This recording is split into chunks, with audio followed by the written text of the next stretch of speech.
Are you sick of your current bedside table? It doesn't fit what you need. It's maybe not the design you like, and you want to try something new? We're going to show you how. We're actually going to try it ourselves. So when I was a kid, like years and years ago, my dad built me a bookshelf that I've always used as my bedside table. So there's room for my books, there's rooms on the top for a lamp, whatever I need. Dustin has been using this. I think this is more like a plant stand. I mean, I don't really know. Yeah, But- it has shelves, but once he has a few books on here, there's nowhere for a Kleenex box, a lamp, a bottle of water, anything like that. And it's just, he has made do with it, but it's driven me crazy for years. So we're going to change that. So what we're going to do is we're going to attempt to build a bedside table that is roughly the same size as the one that I have, but we did decide, because we wanted to use all scrap wood, all supplies that we have on hand, that we're not going to mimic the table that I have, which we'll put a picture here. Maybe? Perfect. But we're not going to try and mimic it at all. We originally talked about trying to match the colors a little, and we're not going to do that either. So we're going to make just a whole completely different table with what we have on hand. And then later, I may try to refinish mine to somewhat match more of what we're going to make now, but we'll see. That'll be a problem for a different day. And that's what we do here. We should introduce ourselves. Oh, Dustin and Stephanie from Project Build It. And we really like to basically take projects that you're going to use around your home and, hey, can we make them cooler? Can we make them different? Or maybe we just don't have anything in the first place. Or maybe can we make it cheaper? Because you Yes. can, of course, you can run out to so many different stores or online and buy a bedside table, but I'm cheap and we don't like to do that. So we're going to see what we can make instead. So I've been looking at different options. So we know that your table is about 30 inches high. No, I'm sorry. It's 24 inches high, 24 inches wide, and then it's about 11 inches deep. So we're not going to model it exactly after that. I looked at a couple of different options. We're going to use scrap wood for this. Our goal is not to purchase any wood for this project. Not to purchase anything for this project. See, she always makes it harder. Okay.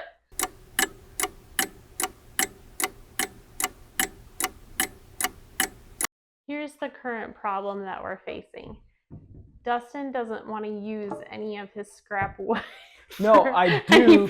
But I bet every man would agree with me. We're using a scrap wood project. I don't want to use all my good pieces. Well, I get that, but okay, what we've decided on so far is this one's going to become the legs. Can that also become part of the top boards? Because if this is cutting in half, then you only need probably half of it to get 4 legs out, right? So I'm going to have about 46 inches in the legs. Okay. So right here. I mean, yeah, so, and then it's, yeah, I think maybe that's what we'll try and do. This one nice board will give us 4 legs. That's what we're saying right now. 4 legs and 3 boards to go across to create the top. Yes. And then we decided we're going to use a piece of plywood to create the shelf on the bottom. Yes. Correct? Yes. I don't know if I changed my mind. So we're not going to get at that till tomorrow when we start building the stuff, but good. We got a plan. We've got the lumber we want. All right, I'm all dressed in my work clothes today, but yesterday we had talked about a couple options for the top of our, what is it? End table. And but I just thought, hey, why not try something different? This is in our house.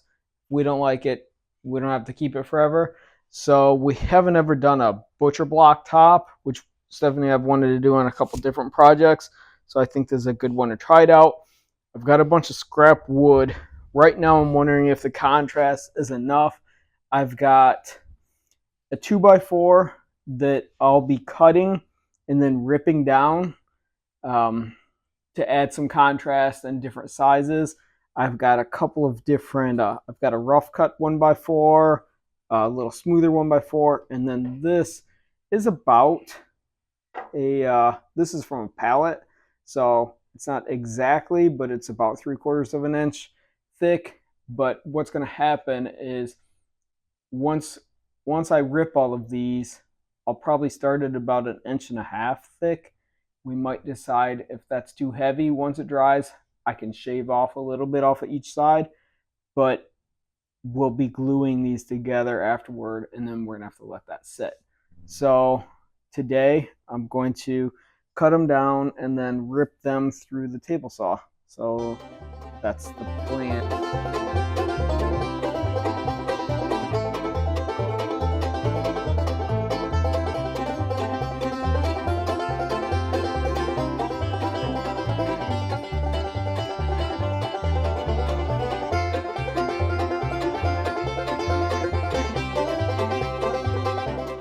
I ripped down these pieces, and we've got, I think it'll be cool, just contrasts of different sizes.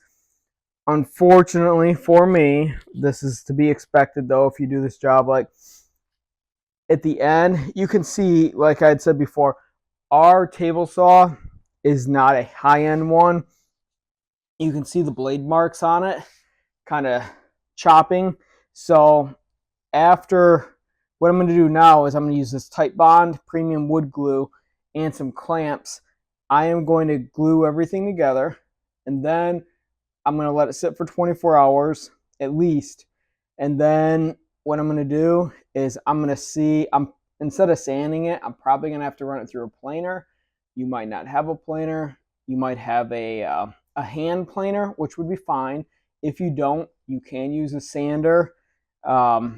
Or like I said, if you've got a good table saw, you won't have as many blade marks, but most likely you will have some. So that is something to think about. I definitely overdid the thickness. You can see this sucker is going to be about 1.25 inch thick, and there's no need for that really on the top for a bedside stand. But I kind of wanted to see what it would look like and everything, because we have some other projects we want to start. So I cut them a little bit long. What I'll do is I'll glue them together. Then I'll take my table saw with a guide and I'll cut off each end so it's nice and flush and square. Then at that point, I'll either be running it through a planer, or I'll be using the table saw, and we'll show you that when we get to that. But for now, I'm going to glue them up, use some clamps. And that's one thing I did notice is I've got different types of clamps. These Jorgensen's are very good, and I believe that yeah, they are just big enough. Unfortunately for me, I only have 2 of the ones that are actually long enough. So I'm going to use the Jorgensen's on the end, and I'm going to double up my old friction clamps in the middle, and that will hold it together. But I would always suggest buy more clamps. Clamps are really good too to get from Harbor Freight. I bought a lot of mine from Home Depot or Lowe's, and that works, but they are more expensive. I would really like to invest in the really long clamps, as Stephanie and I do some different projects. But anyway, for today, we just wanted to try something different, see how it works out. So you guys will get to come along and see how it works out for us. This is an old Delta 12-inch portable planer, and I got this from doing a trade from doing some work at a customer's house. So I've used it once, and I probably need to change the teeth out, but the blades, but I haven't. So we're going to go ahead and use it again. See what happens. Definitely the planer did a great job. I still does need new knives. There's a couple of spots on here, but overall for this project, really did a nice job. I'm going to end up taking some maybe 220 grit sandpaper, and slowly work it down to 80 or 60 grit or so. Make a nice top before I go ahead and put any of the oil on here. But it's down to about 1.1/16, and I started about 1.25 inches. So we took 3/16 of an inch off of here, and nice and smooth now. So I'm really happy with it. And that planer, honestly, it's kind of relaxing. You just keep feeding it through, seeing the results. It's kind of nice. So got that part done. On to the next. All right, I've got a 7/16 inch of plywood here. It's got a bad end on it, so I'm going to use a straight edge, cut that off of there with my circular saw. Then I'm going to take the measurements I need for the bottom, make that cut, and get the bottom part done. This is going to be a thinner bottom piece, honestly, than I originally wanted, but I've tried to really, well, Stephanie's kept me accountable, making sure we're just using supplies we have on hand. And I could try and build another bushel block for the bottom. Maybe sometime in the future we'll want to do that. But for now, we're going to go with the piece of 7/16 inch plywood. So I'm going to get that cut down.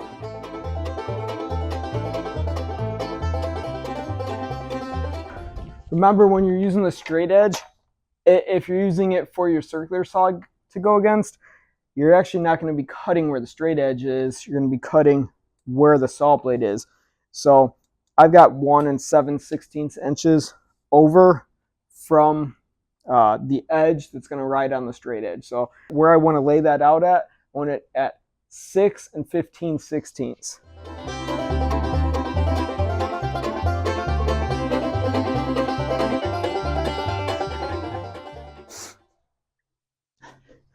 All right, I'm out here in this Florida heat, setting like us winter in church, but I did get the bottom shelf cut.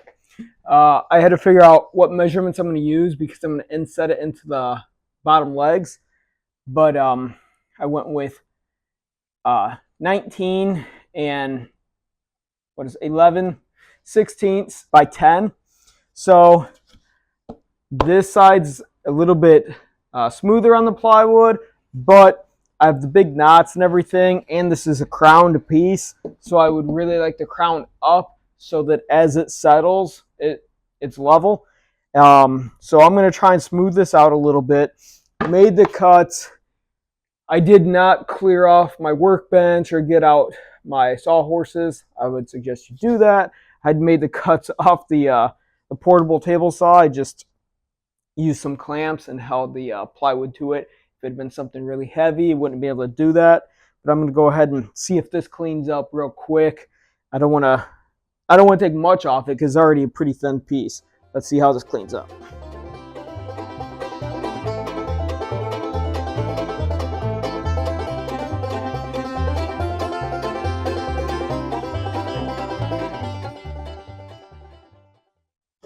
Much better.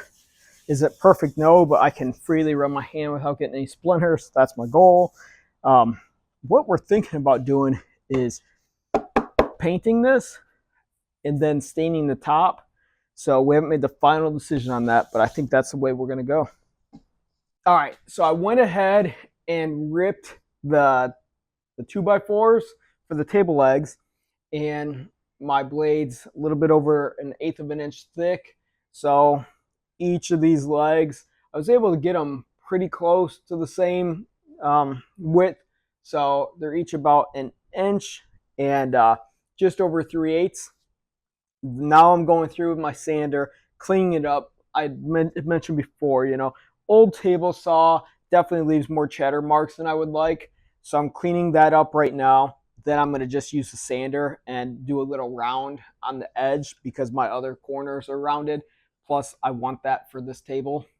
Once I'm done with the legs, I'm going to look at the bottom shelf, and I'm going to try and figure out how I want to notch out the legs. I think I talked about that before, but I want to inset the bottom shelf into it. So anyway, coming along here, excited to see what it turns out like, but I definitely already know it was fun doing the butcher block stuff.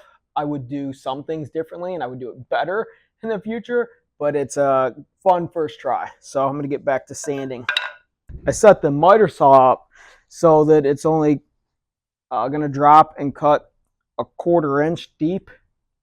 I'm going to use this first one as my template to set the rest. It would be a good idea to make a stop block so I could use that, but I measured it out and I'm just going to use this one as a template. So let me get to cutting and see how it goes. So I notched it out. I'm just going to have to clean it up, but I'm going to go ahead and use this template for the other ones. All right, I was able to go through with the table saw, set it to 1/4 inch depth, and I was able to notch out of each one. You can see when it's all the way against the fence, the saw won't come down and get the back even. So that's why I ended up clamping them together and letting it run. First one against the fence, and then it got the other 3. Then when I flipped it around, it got that last one. So I have pretty nice notches in there. I'm going to go about dry fitting it first. You always want to dry fit it before you put the glue. Then I'll go ahead and glue it. Okay. Yay, I like it. All right. So this is our we just have dry fitted it. It'd probably fall if I move this whatever this is, the stool ladder. But so this is the general idea we're going for. And now what we're going to have to do is I have to do some mock measurements to get the crossbars I'm going to put in at the top. And then that will help sturdy it up as well. And then we will put the glue, we'll glue the bottom in. And before I put the crossbars in, I'm going to use the Craig jig just so we can hide those screws once we screw it all together. Hopefully here in a little bit, awesome. Yeah, we'll be to the next phase. All right, I cut the 2 cross braces, which are going to go in between each of the front and back legs. And what I'm going to do is I'm going to clean these up with sander. Then I'm going to take them and I'm going to pre-drill some holes for the Craig jig, with the Craig jig, so I can hide these holes. And then I will get that attached. And that way, when I go to do everything else as far as put the bottom back on, glue it, and attach the top, I'll be ready to go.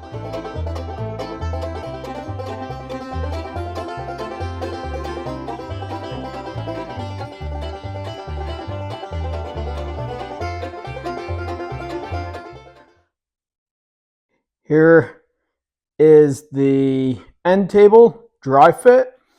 I have not attached the top yet. The bottom we did glue together. I'm going to take that top off and start the staining process of that. So we'll get started on that, see how everything comes out. So on the bottom here, I've got a larger, it's just a little hole, but that's where a nail was. Actually in this, that was a piece from the pallet. And it's a little bit more uneven. The top's a little bit flatter. So like I said, I'll stain that side first, let it dry for a little bit, and then I'll flip it. I'm going to use the, I don't know if you all have done much staining, but I'm going to use the cheesecloth and stain it, which I do enjoy using. I feel like it gives me a lot of control. I won't need much.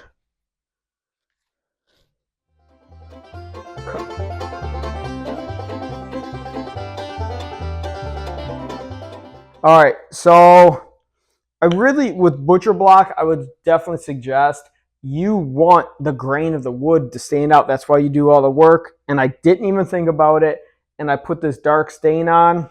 I would suggest if you're doing this, that you do a lighter stain and really let the wood grain stand out. Stephanie did come out with some mineral spirits and did lighten it up a little bit, but you're not going to get like a consistent looking stain like doing this way. So we did what we did. This is the bottom. I'm going to flip it over. I was just going to set it on the craft paper like I... Okay, so as Dustin just got done explaining, we did this too dark. What he was too nice to say is I'm the one who put the stain out here because, as I've mentioned in other videos, I like the dark stain. I did not at all consider the whole fact of it being butcher block. We've never done that before, so I completely overlooked that we wouldn't want dark stain on that. So after a lot of trying to convince him, I finally pushed it hard enough. So I'm going to try to remove, I'm not going to worry, since this is the underside, I'm not going to worry about trying to get all of this off, but I am going to do my best to remove from the sides and the little bit of like finger marks and stuff that are on this side to clean it up. I had already tried like some tack cloth and with mineral spirits.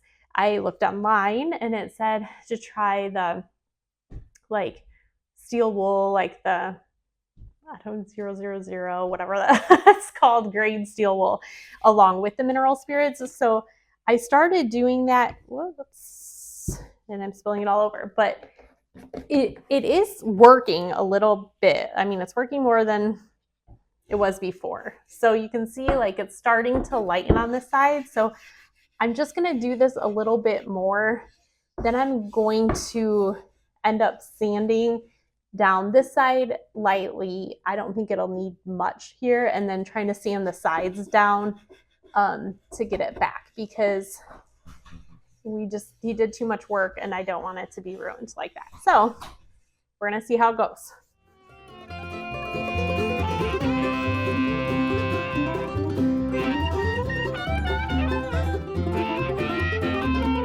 Okay, so we came back and gave this a second coat of that natural stain, and I think it came out really nice. Yeah, I was ready to be done with, hey, it had some dark stain on it, but I appreciate Stephanie going back because I especially like, I don't even know what it is, but the little pattern that's on the piece of wood that was from a pallet. We've got multiple of those pieces, but this one, and it just, with this natural stain, Stephanie put 2 coats on it, but I think it really highlights the wood and it highlights it being a butcher block project where you can see the joints, you can see the different grain textures and everything. So I really like this. The cut ends don't look probably as nice because some of them did hold some of that darker stain a little more, and I didn't want to keep sanding it down too far. So, that would have looked nicer if that stain had never went on there. But from the top, I don't think you can tell a difference at all. No. So came out we're nice. going to put a coat of polyurethane on it, right? Mm-hmm. And then that will be ready to get attached to the table base. We're going to put some wood glue on, clamp it down, let that start setting. My thing is, when I took it through the planer, I was able to get one side pretty flat. The bottom side has a little, I don't know, it's a little off. Yeah. So on this back side, we can see it a little bit more.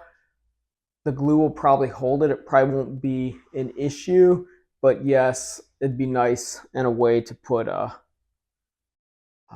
couple screws in there, but I don't know if I'm going to. I'm going to clamp this down, see where we stand from there. And here's our finished product. So I love this. I think that it came out just in the style that I particularly wanted. And Stephanie and I have talked about, we wanted to do this project with stuff we had on hand. I know that you might not have the same supplies, you might not have the same tools, but you can try cool stuff with bare minimums. If somebody didn't have scrap wood on hand, what wood would you have to buy in order to make this? Yeah, like honestly, if you have a table saw, you could buy a few 2x4s. I think 3 of them would do it. And you could also find, like on the bottom here, we could have made another butcher block bottom if you had to. What we had was we had some scrap wood. The legs are 2x4s that we ripped down. the top is 2x4s, some pallet wood, and some 1x4s that were just scrap pieces that we ripped down. The bottom is a piece of 1/2 inch plywood, which would not be thick enough for a large table, but for this, it's plenty strong enough. So we just took bits and pieces and were able to put it together. One thing that I really like is I've always been a mechanical fastener type of guy, screws and nails. Put it together, hold it strong. And on this project, the only 4 screws we have is a screw here, and 1 or 2 on the other side, just to hold the support between the legs, and everything else is glued together. I'm really excited to see how that holds up over time. I know a lot of really good woodworkers will do the glue mainly as their fastener, or they might do dovetails or some different fastening techniques with wood. We didn't do dowels, anything like that. We just truly used the glue. And on the butcher block itself, we glued it together, used the clamps, compressed it, and I mean, I did a lot of sanding. I took it through the planer, and it held up so far. So I'm really happy with how this turned out. It's my style. I really like where it went. Did you have anything? Yeah, and when we started, we definitely were planning on butcher block True. top. We really didn't know. I mean, originally, I think we were thinking it was going to match a little bit more of the original, and it just kept moving a little bit away from it. Now they're totally different. But it is kind of fun to see. We're not trying to just sell you a template or something like, but there's so many ways that you could also update this. It's just fun to see what you can actually make if you wanted. If you wanted a second shelf, you could do that. If you wanted enclosed sides, you could do that. Yeah. There's just, just it's fun to make stuff. Like this was just wood and paint and stain that's been sitting out in our garage for years, probably. Yeah, like Stephanie said, it's so cool to see stuff that's thrown in a corner, cobbled together, and boom, you have something usable that we'll use for a long time. Ready Here it to is. get it set up? Yeah, we're ready. All right, here is the finished product. Da-da-da-da. And I can't believe how much nicer this side of the bed looks. It looks like I'm a little bit more of an adult. It does. It does. Instead of cluttered, cluttered junk. Driving me crazy that the cords are in the back and you can see it. Yeah, Stephanie mentioned that right away. So that is one thing to think about when you're building it with open sides and open back, is if that does bother you, I could try and line it up and run the cords down the leg, but truly with where the outlet is on this particular one, you're probably going to see at least the cord either going down or coming up to light. But so if that really bothers you, put a back on it. Yeah, but I don't mind. I love it. So that's a wrap on that project, but we're super excited for the next thing we're getting ready to build.